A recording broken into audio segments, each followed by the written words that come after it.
Hello दोस्तों, स्वागत है आपका दक्षिण कौशल आईएएस के ऑनलाइन प्लेटफॉर्म पर। हम यहाँ पर दर्शन शास्त्र कवर कर रहे थे, सीजीपीएससी मेंस का पेपर 6। ठीक है, जो लास्ट लेक्चर हमारा था, लास्ट लेक्चर में हमने जैन दर्शन कवर कर लिया था। जैन दर्शन में हमने जीव आत्मा का स्वरूप जाना था। जीव का स्वरूप क्या है, आत्मा है। आत्मा का प्रमाण जाना था, आत्मा के प्रमाण स्रोत देखे थे हम लोगों ने। और पंच महाव्रत के बारे में पढ़ा था कि जो जैन दर्शन में क्या भूमिका है पंच महाव्रत की, अहिंसा, आस्था, ब्रह्मचर्य, तो उनके बारे में हमने विस्तार से चर्चा की थी। आज के हमारे जो टॉपिक रहेंगे अनेकांतवाद और स्यादवाद के, इनके बारे में हम लोग जानेंगे। तो अनेकांतवाद और स्यादवाद शुरू करने से पहले हम इनका कुछ बैकग्राउंड के बारे में देखते हैं, पृष्ठभूमि क्या है। देखो, जब हम जैन दर्शन की बात करते हैं, जैन दर्शन में बहुलवाद की बात आती है। बहुलवाद एक कॉन्सेप्ट है, थ्योरी है। तो बहुलवाद में दो कॉन्सेप्ट निकल के आते हैं। ठीक है, पहला है अनेकांतवाद, यानी प्लूरलिज्म की बात करते हैं ये सिद्धांत, अनेकांतवाद और स्यादवाद। प्लूरलिज्म मतलब बहुलवाद, यानी कोई एकमात्र सत्य नहीं हो सकता। इस ब्रह्मांड में कोई भी सत्य एकमात्र सत्य, या फिर आप बोलो अकाट्य नहीं हो सकता। कई और भी प्रमाण है उनको जानने के, उनको समझने के लिए। तो इस तरह से बहुलवाद की थ्योरी आती है। तो इसमें अनेकांतवाद और स्यादवाद आता है। जहाँ पे अनेकांतवाद आपका तत्व मीमांसा की बात करता है। ये जो अनेकांतवाद है ये तत्व मीमांसा की बात करता है, यानी तत्व के बारे में जानकारी देता है हमें, तत्व के ज्ञान के बारे में। वही स्यादवाद ये ज्ञान मीमांसा, ये हमें ज्ञान से परिचित कराता है किसी वस्तु के। ठीक है, तो अब हम शुरू करते हैं अनेकांतवाद। जैसे कि इसके नाम से, और जो ये बहुलवाद थ्योरी के पार्ट्स हैं जैन दर्शन में, तो ये अनेकों वस्तु की बात करता है। तो अनेकांतवाद क्या है, हमने ये देखा। जैसे अनेकांतवाद तत्व मीमांसा से संबंधित है, यानी तत्व का ज्ञान मिलता है हमें इससे। ये तत्व के ज्ञान के बारे में हमें बताता है। कैसे? तो अनेकांतवाद की थ्योरी बोलती है कि संसार में अनेकों वस्तु होती है। संसार में अनेक वस्तुएं होती हैं। ठीक है, और हर वस्तु के अपने अपने अनंत धर्म होते हैं। धर्म से मतलब है कि वस्तु के गुण होते हैं। ठीक है, कि वो वस्तु क्या किस काम में आ सकती है, उसके क्या गुण, तो अलग अलग धर्म होते हैं। और इस जो वस्तुएं, इनको जानने के लिए आपको किसी एक धर्म को जानने के बजाय उसके सारे धर्म को जानना सबसे महत्वपूर्ण होता है। यानी जैन दर्शन बोलता है अनेकांतवाद के अनुसार कि संसार में अनेकों वस्तुएं होती हैं, और उन अनेकों वस्तुओं के अनंत धर्म होते हैं, यानी अनेकों धर्म होते हैं। और जो वस्तु है, अगर आप उसके स्वरूप का ज्ञान करोगे, जो वस्तु है, वस्तु के जो स्वरूप है, उसका ज्ञान वस्तु के एक गुण से ना होकर उसके अनंत धर्म, यानी उसके अनेकों गुण से होता है। यानी जैसे कि अगर मैं कहूँ, उदाहरण के लिए, मैंने एक घड़ा ले लिया है। ठीक है, तो मैंने एक घड़ा ले लिया है ये। ओके, अब ये घड़े को क्या क्या काम आ सकता है। अब ये देखो, है तो ये घड़ा। ठीक है, अब कोई बोलेगा ये घड़ा एक बर्तन है जो कि पानी भर दे काम आएगा, भाई गर्मी में ये ठंडा पानी देगा। कोई बोलेगा कि नहीं, ये तो कुछ गेहूं वगैरह रखने के काम आएगा, कुछ अनाज वगैरह रखने के काम आएगा। कोई कहेगा कि नहीं, ये तो कुम्हार की कलाकृति है, कुम्हार ने अपनी कला के लिए बनाया है इसे। ठीक है, और कोई कहेगा कि ये मिट्टी का जो घड़ा है, इस पे कोई पेंटर पेंट कर देगा, तो वो कहेगा कि मैंने किसी को पेंट करने के लिए बनाया है। तो जो घड़ा है वो बना तो मिट्टी का है। ठीक है, लेकिन ये जो बोल रहा है कि मैं पानी के काम आएगा, अनाज रखने का काम आएगा, कि किसी कुम्हार ने कलाकृति के लिए बनाया है, पेंटर ने पेंट करने के लिए इसे बनवाया है। तो सारे जो ये बातें कर रहे हैं वो सत्य है। ओके, वो सब सत्य है और ये इसी के घड़े के ये सारे गुण हैं। तो ये मानना कि सिर्फ ये पानी रखने के काम आएगा, ये गलत है। तो इसके बारे में संपूर्ण ज्ञान हमें केवल इसकी एक गुण से ना होकर कि सिर्फ ये पानी रखने के काम आएगा, बल्कि इसके स्वरूप का ज्ञान हमें इसके अनेकों गुणों से होता है।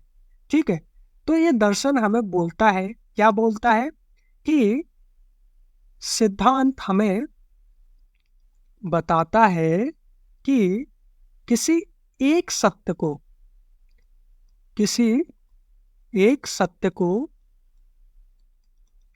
आप अकाट्य नहीं मान सकते। अकाट्य मानने से रोकता है, यानी किसी एक वस्तु किसी एक वस्तु या फिर उसकी परिस्थिति के विभिन्न आयामों पर यह हमें विचार करने की सलाह देता है।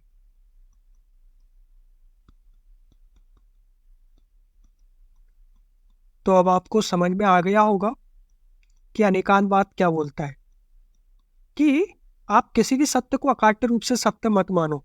जैसे कि जो घड़ा है, घड़ा पानी देने के भी काम आएगा, पानी भी रख पाओगे आप उसमें, अनाज भी रख पाओगे, कलाकृति भी है किसी की कुमार की, और उसकी और भी कई गुण हो सकते हैं घड़े के, और भी कई कामों में वो आ सकता है घड़ा।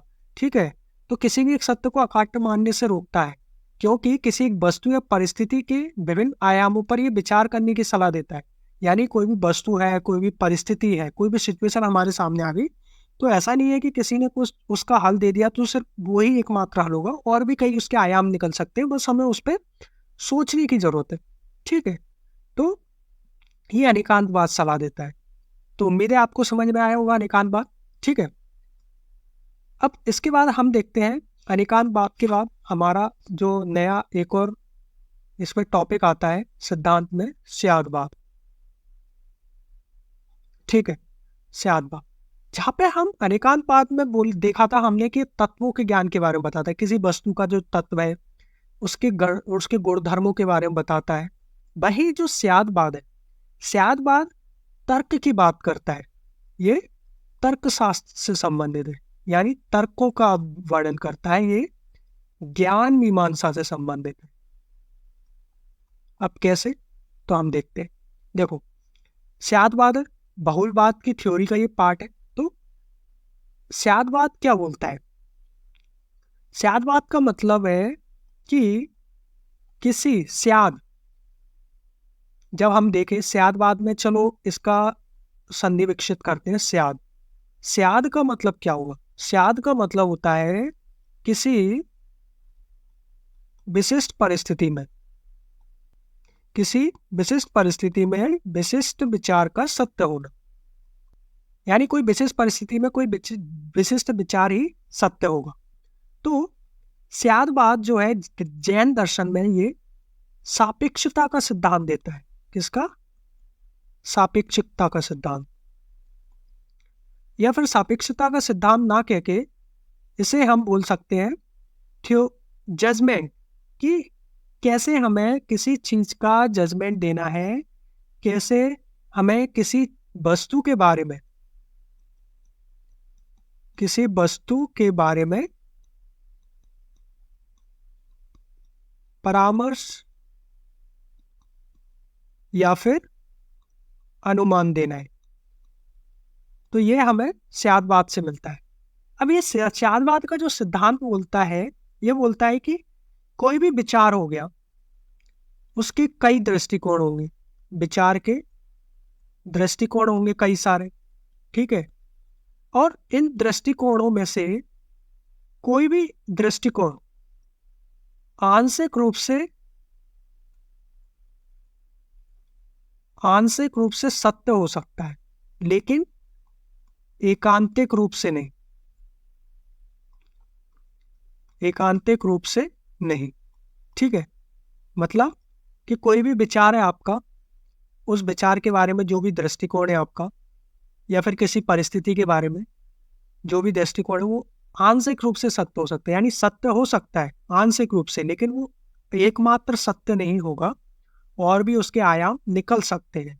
तो किसी वस्तु या विचार के बारे में किस प्रकार का दृष्टिकोण रखना चाहिए, उसके बारे में इसमें एक सिद्धांत आता है, सप्तभंगी सिद्धांत, कि 7 प्रकार के दृष्टिकोण या फिर विचार हो सकते हैं किसी वस्तु के बारे में। ये स्यादवाद बोलता है। ठीक है, तो स्यादवाद को सिद्ध करने के लिए एक कहानी भी बताई जाती है, जो कि अंधों और हाथी की कहानी होती है। कि अंधे लोग होते हैं जो कि हाथी को देखते हैं स्पर्श के द्वारा। ठीक है, जो कि आज हर संसार में हर कोई इसको बोल सकते हैं प्रमाणित करने के लिए यही उदाहरण देता है। हम देखते हैं किस तरह से। देखो, जैसे ये अंधे लोग हैं, अब ये हाथी को जो पहचान रहे हैं सिर्फ स्पर्श के द्वारा पहचान रहे हैं। जैसे कि इसने देखा, हाथी की पूंछ को पकड़ा, तो इसने बोला कि हाथी की पूंछ नहीं यार, ये तो रस्सी के समान दिखता है हाथी। ठीक है, इसने हाथी के कानों को पकड़ा, तो इसने बोला नहीं, हाथी तो पंखे के समान दिखता है भाई।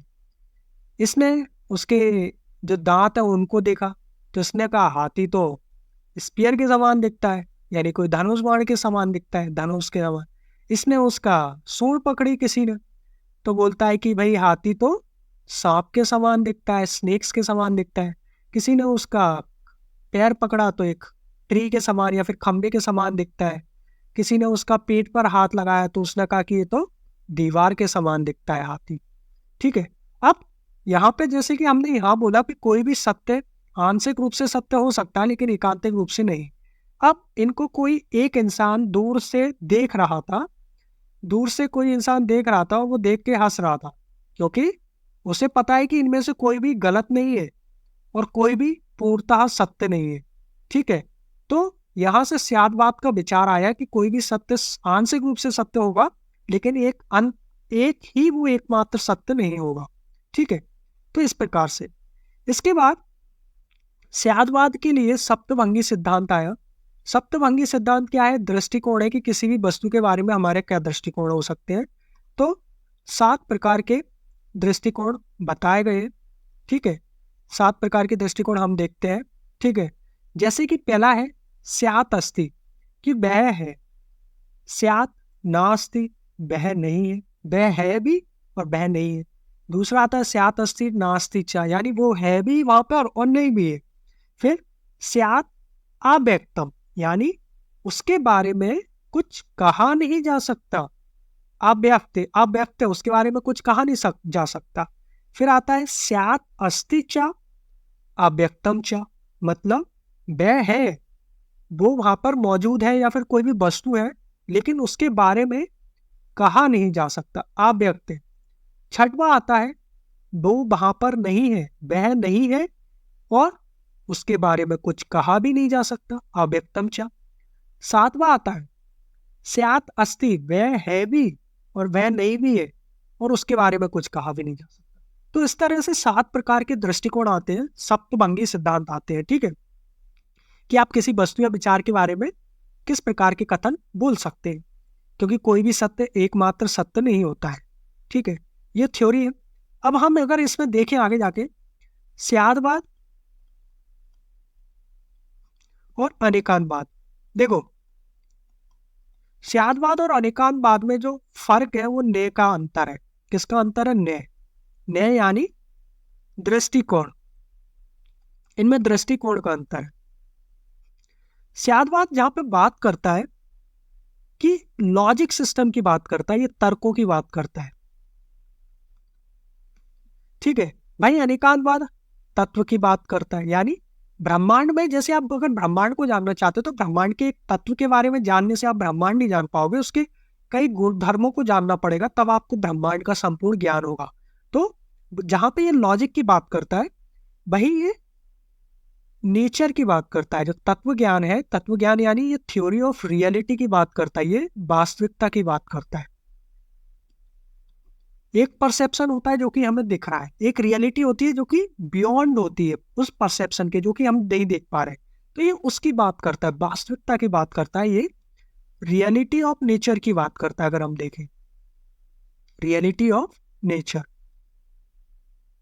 यानी प्रकृति की वास्तविकता के बारे में, उसके सापेक्षता के बारे में बात करता है। भाई अगर हम स्यादवाद देखें, तर्क की बात तो ये करता है क्योंकि ज्ञान मीमांसा का पार्ट है, तो ये भी बात करता है कि किसी वस्तु को किस तरह से दृष्टिकोण या फिर किस तरह से अनुमान लगा सकते हैं आप उसे देखकर, या फिर उसके बारे में परामर्श दे सकते हैं। और उसके लिए इन्होंने सप्तभंगी सिद्धांत दिया। जो सप्तभंगी सिद्धांत हमने ये दिया कि वह है भी नहीं, हो भी सकती है, नहीं भी हो सकती है, या फिर उसके बारे में कुछ कहा नहीं जा सकता है। तो इनमें सिर्फ दृष्टिकोण का फर्क है, स्यादवाद और अनेकांतवाद। तो यहाँ पे हमारा जैन दर्शन कंप्लीट होता है। नेक्स्ट लेक्चर में हम मिलेंगे एक नए टॉपिक के साथ। तब तक के लिए धन्यवाद।